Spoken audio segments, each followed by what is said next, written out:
Okay, guys, I'm going to go to Ask Scruff, and it's an interesting question. It's something that we have covered before.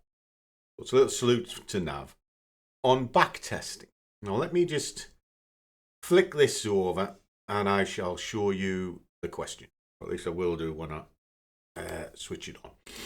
Here we go. We've had a little bit of a change around on the Discord as well. We've got the water cooler now, so all of your chat and etc. is all up there. The trade talk is all together, and then of course the clinic is all together. It's broken into 3 sections to make it easier to navigate. And then there we go, Ask Scruff. Okay.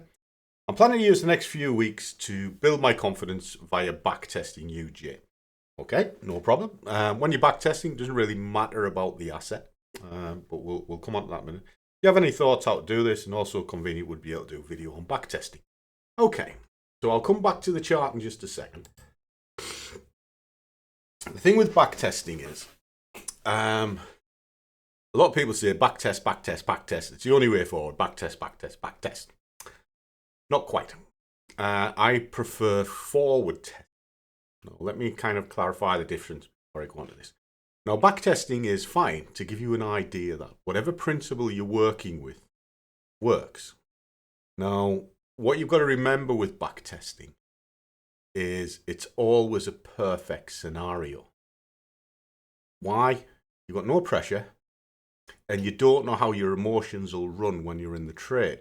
So it's all well and good saying, I will get in at this point, I will hold the trade to a gazillion pips, or I would definitely get out at, say, 10 pips. Okay? In reality, that doesn't work. So what you've got to do is you set yourself a little bit of criteria to start with. So whatever your chosen strategy to go into market is, for me, it's like golden eye, the river, the push, the whip, etc. You know what those parameters are. Then set yourself decent stall points. In other words, where you're going to exit the market. Now, you can have a basic sort of criteria.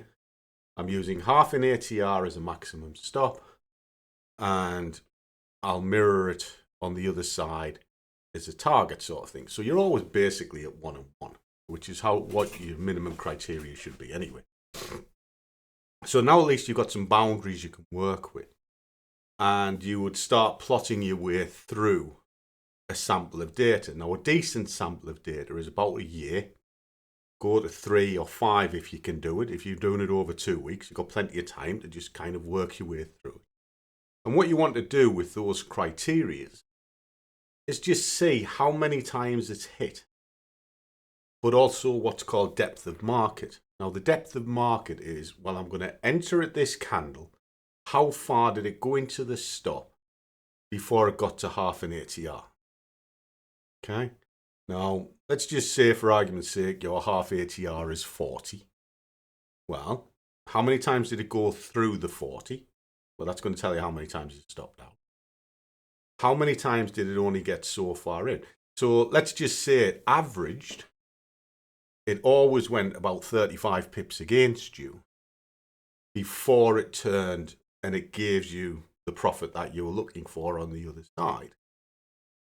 Well, 40 is probably about right. But let's just say it only ever dips below, maybe it's only about 15 pips before it runs to target. Well, then the stop is too wide. And what that'll do is you'll start lessening the load. And this is one of the big arguments. Oh, my losers outweigh my winners all the time. Well, that'll tell you roughly how big the stop should be. And then likewise, are you getting to target each time? Yes. How many times does it not quite get there? So you can figure out whether or not your target is too big. But also, how many times does it go beyond? And if it does, how far does it go beyond? Now, let's just say you're setting your target stall out all the time at 40, just the same. And it only ever stalls in and around 25. Well, then the target is too big. But if you'd already pre-worked out that the stops was 15, well, you're still target to ratio is okay. This means you were over expecting the market. But what about if it blows through all the time and it gives you an average of 55 pips? Well, then your target is a little bit too small. So these are the things that you need to look at. Now, that's where asset specific comes in, because it's what that product is willing to give you. Because 40 pips on sort of Euro, USJPY might be a fine target. But on Euro Pound, probably way too big. So these are little things that you would look at. And when it comes to the backtesting side, it's not that difficult, to be honest. You just kind of pick yourself a little bit of criteria as to what you want. So the first thing is, where does your signal come from in the first place? Now, I'm an hourly trader, so I would drop it into an hourly chart, and then my criteria, well, whatever it happens to be, let's just say you're using the MACD. I like the MACD. It's good general direction, one thing and another, okay? Recent history on an hourly, and then my criteria rules can be, I enter as long as it's just crossed and I'm not in extreme. For the most basic of basic rules. So if we look at it this way, and I'll do it sort of backwards, so I'm not having to jump backwards and forwards. Just get a little vertical line. There's your crossing point. So it crossed on this hour. Take it down into whatever your chosen trigger chart is. Now for me, it's 15 minutes. So to do that, so I know the crossing point was here. Now, is it in extreme? No. I've got plenty of room to go to the top, and it's in the upper hemisphere of the RSI, and that direction is still in my favor. So therefore, my entry criteria is here. Is there. Okay. So the entry criteria is there. How deep did it go against me? Well, it hardly went against me. Where would the stop be in this scenario? Well, it'd be the last swing point. So if it's the last swing point, that will be there. I want a minimum of 1-on-1. Can it work? So I'll measure from that point to that point. And then there you go. So that trade would have worked at 1-on-1. And how far did it go high before it came back on itself?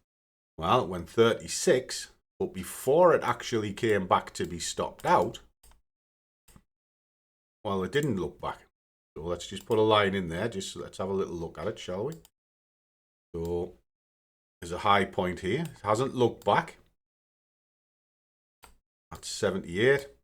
Right, so the high point is 78 versus that low point. Okay. Now, would you have held that trade? I don't know.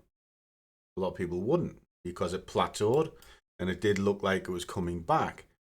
But what it's now give you is, well, that was the low point I was willing for it to go, and that is the high point. So now you can start working out the averages of the low to the highest point before it came back to the start.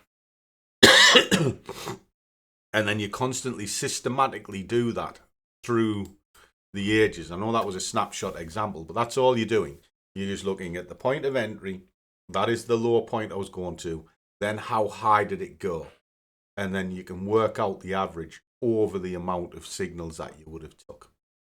Okay?